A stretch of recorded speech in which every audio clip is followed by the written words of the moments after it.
Hello, students. Today we will read a very famous story by Munshi Premchand, The Shroud. This story is in Hindi called The Kafan. Munshi Premchand, as we all know, is a very famous poet from the Hindi world, and he's written innumerable poetry, novels, short stories, even in Hindi and Urdu. This is a translation of his Hindi version of the story Kafan, and it's pretty famous. I'm sure you all must have read it in Hindi at one time or the other, but here we are. Let's start with The Shroud. Now, to learn a little bit about the author, Munshi Premchand was born in 1880 and he lived up to 1936. He wrote poetry, he wrote novels, short stories in Hindi and Urdu. Among his most famous works are Gaban, Godan, and Rangbhumi. His short stories were collected under the title Mansarovar. His work highlighted issues of social concern such as the plight of child widows and prostitutes, landless laborers and peasants. But Munshi Premchand's work is noted for the picture of humanity that he presents, not just for the social issues that he highlights. The latter may not have the same relevance today, but the characters who people his work are just as alive today as they were when his works were first published. Now to go about this in Hindi, Munshi Premchand जो थे बहुत ही famous या महान अपने समय के कलाकार थे. उन्होंने कविता लिखी है, उपन्यास लिखा है, छोटी कहानियाँ भी लिखी हैं हिंदी में भी और उर्दू में भी. उनके बहुत जो नामी ग्रामी काम हैं वो हैं गबन, गोदान और रंगभूमि. उनकी शॉर्ट स्टोरीज़ का कलेक्शन अगर हम देखें तो मानसरोवर के नाम से छपा है. उनके काम की हाईलाइट जो थी या सबसे अहम मुद्दे जो थे वो थे सोशल कंसर्न के मुद्दे, यानी समाज से संबंधित मुद्दे उठाते थे वो, जैसे बच्चों की दुर्दशा पे या विधवाओं पे या प्रोस्टिट्यूट्स पे या जो मज़दूर होते थे खेती के बिना, मज़दूर जो होते थे लैंडलेस, जिनके पास ज़मीन नहीं होती थी और वो दूसरों के खेतों पर मजदूरी करके पेट अपना पालते थे, ऐसे गरीब पेजेंट्स जिनको हम कहते हैं, उनके बारे में कहानियाँ मुंशी प्रेमचंद ने लिखी हैं. मुंशी प्रेमचंद के काम की अगर हम समीक्षा करेंगे तो हम ये पाएंगे कि अक्सर उन्होंने इंसानियत के ऊपर ही कहानियाँ लिखी हैं, यानी एक पहलू इंसानियत का उन्होंने अपनी सभी कहानियों में पेश किया है. और सोशल इश्यूज़ या सामाजिक कारण ही या सामाजिक सरोकार ही उनकी हमेशा से प्रायोरिटी नहीं थी. और जो भी मुद्दे उन्होंने बहुत पहले कभी उठाए थे अपने समय में, 18वीं सदी में जो उठाए हैं, वो आज भी हम देखते हैं कि काफ़ी हद तक रेलेवेंट हैं.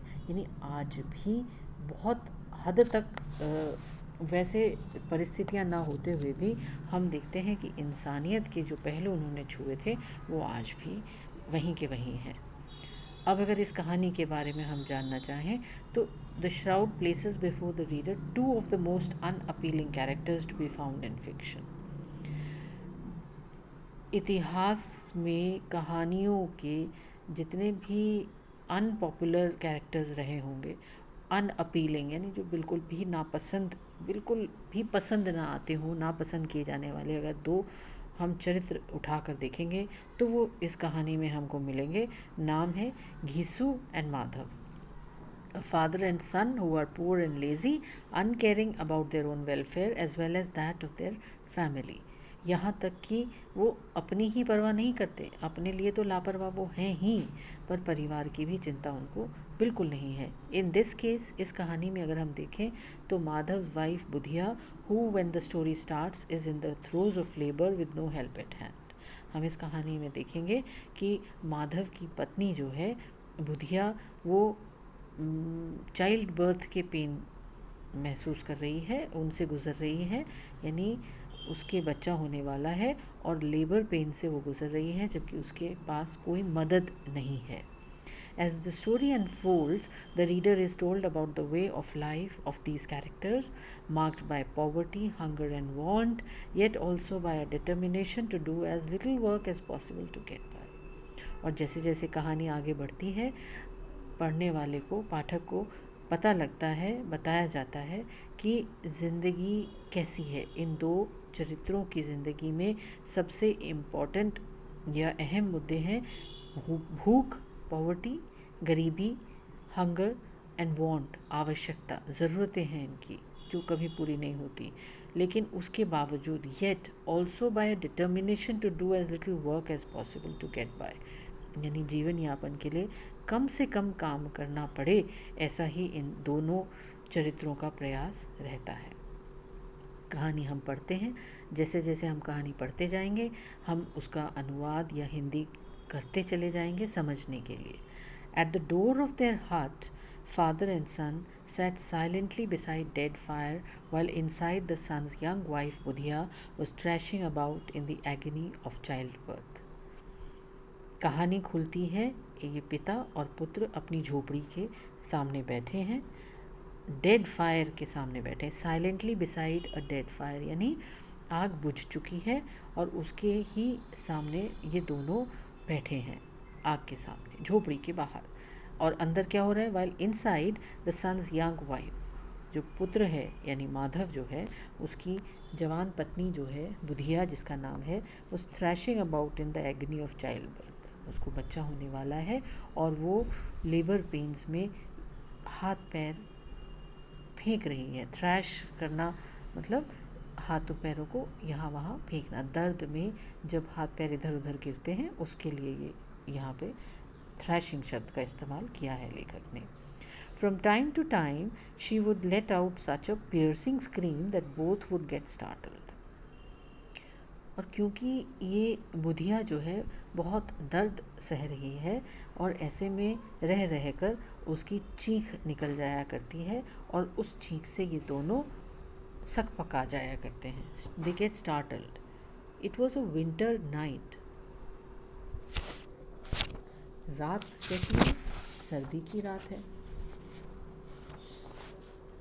Nature slept under a heavy blanket of silence, nature प्रकृति के लिए है यहाँ शब्द। Slept under a heavy blanket of silence यानी सन्नाटा है, रात में बिल्कुल पिन ड्रॉप साइलेंस है, ऐसा सन्नाटा है।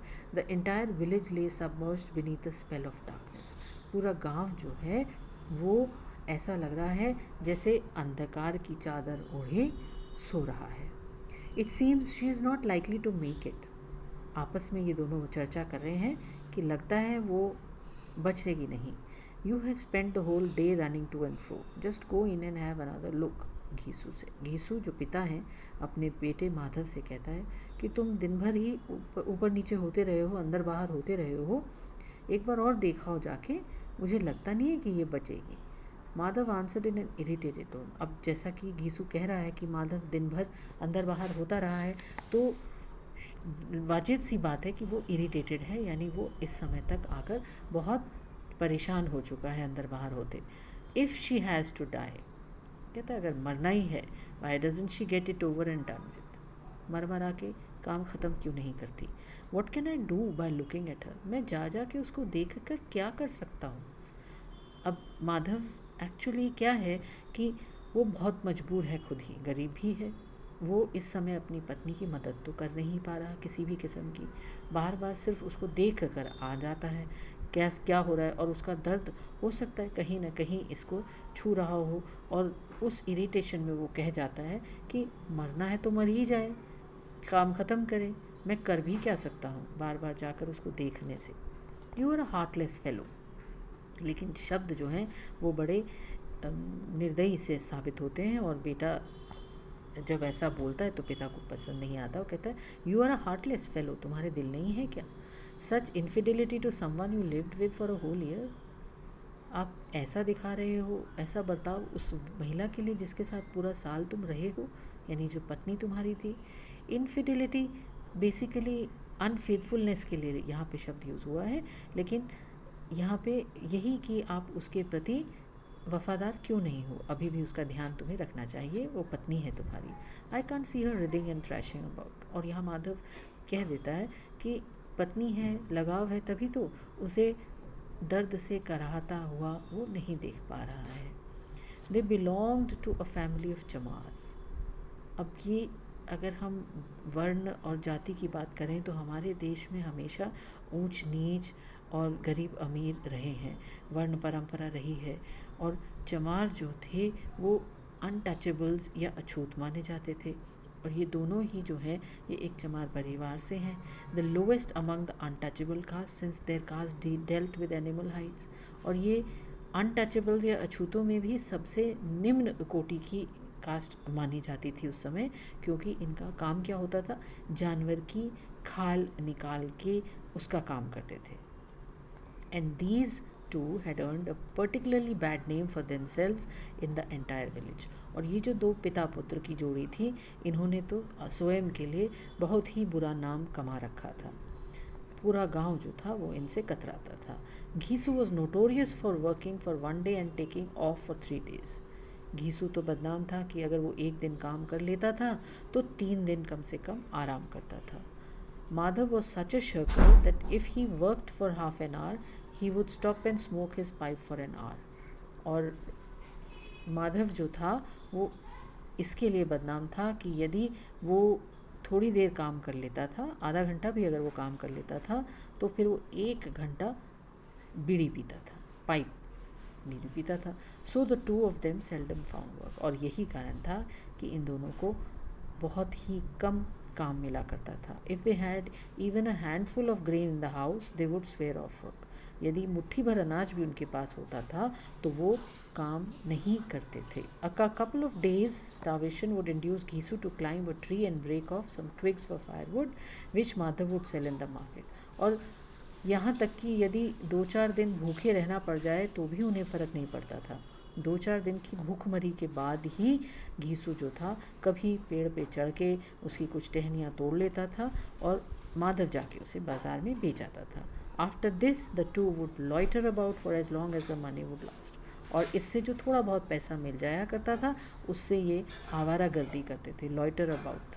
जब तक कि वो पैसा बचता था, इनके पास पैसा रहता था, तब तक ही कोई दूसरा काम नहीं करते थे और मौज मस्ती ही किया करते थे। इसको हम कंटिन्यू करेंगे नेक्स्ट वीडियो में।